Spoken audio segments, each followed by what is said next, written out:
ప్రేమంటే ఇవ్వడం మాత్రమే కాదు, పొందడము నేర్చుకోవాలి. నీకు ఆ అవసరం చాలా ఉంది. ప్రేమంటే పెళ్లి మాత్రమే కాదు కదా. పెళ్లి కాకపోతే మనకు పరిపూర్ణత కూడా లేదుగా.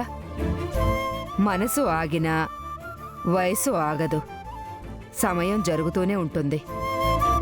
ఆ తర్వాత మిగిలేది కలచివేసే జ్ఞాపకాలే. అలాంటి పరిస్థితి తెచ్చుకోవద్దు నువ్వు. ఆలస్యం కాకముందే ముందు నువ్వు నిధితో నీ మనసులో ఉన్న విషయం మొత్తం అంతా చెప్పే.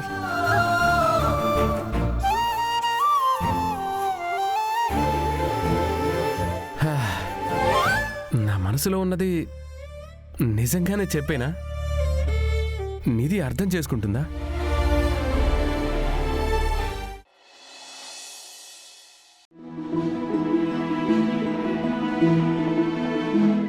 ఇలా ఎవరెవరో పంపిన గిఫ్ట్స్ తీసుకోవడం సరికాదు.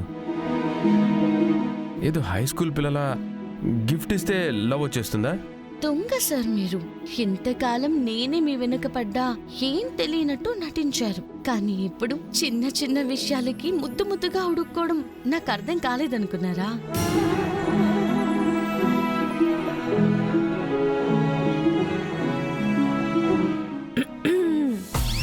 ముద్దు, కొంతమందిని తమను తాము చాలా బుద్ధిమంతులు అనుకుంటారు. పిల్లి కళ్ళు మూసుకొని పాలు తాగుతూ ఎవ్వరికి తెలీదని అనుకుంటుంది కదా, అలా.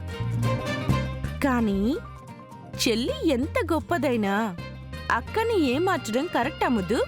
నన్ను నేరుగా కొట్టే బదులు ముద్దు ముద్దు అని గుద్దుతున్నట్టుంది. తన బాయ్ ఫ్రెండ్ ఎవరో నాకు తెలిసిపోయిందని చెప్పు ముద్దు, చెప్పు.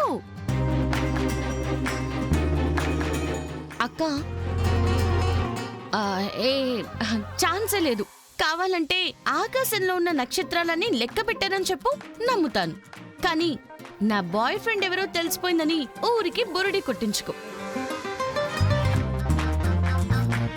బురుడి కొడితే ఎవరు నమ్మరని నాకు బాగా తెలుసు. అందుకే ప్రూఫ్ తోనే వచ్చాను. నాకు తెలుసు, ఏదో ఏఐ ఫోటో పెట్టుకుని నన్ను బ్లాక్మెయిల్ చేయాలనుకుంటున్నావు.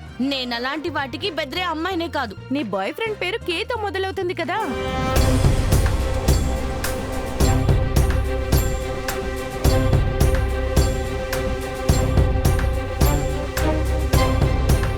రెండో అక్షరం ఏ.